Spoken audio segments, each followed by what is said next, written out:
እኛ ብልጽግናዎች አጀንዳችን ኢትዮጵያ ናት።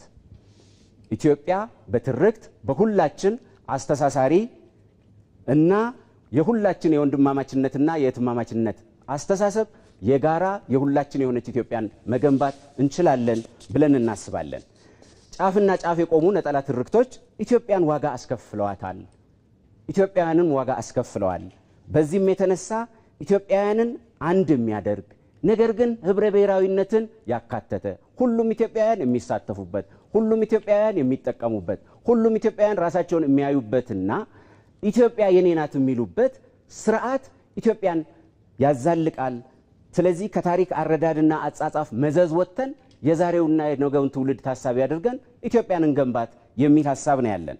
እዚህ ውስጥ ለውጭ ኃይሎችም ሰለባ የሆነ ያለው ለታሪክና ትርክት ሰለባ የሆነ በተለያዩ መንገዶች ኢትዮጵያ እንድትዳከም እንድትፈርስና እንድትበተን የሚፈልጉ ኃይሎች ይህንን ቀዳዳችንን በማየት ጽንፈኛ ታጣቂ ኃይሎችን በመመልመል በማስታጠቅ በማሰማራት ጭምር ነው ያባሉን ያሉት። ወንድማማቾች መባላት የለብንም መጋጨት የለብንም የሚል አቋም አለን።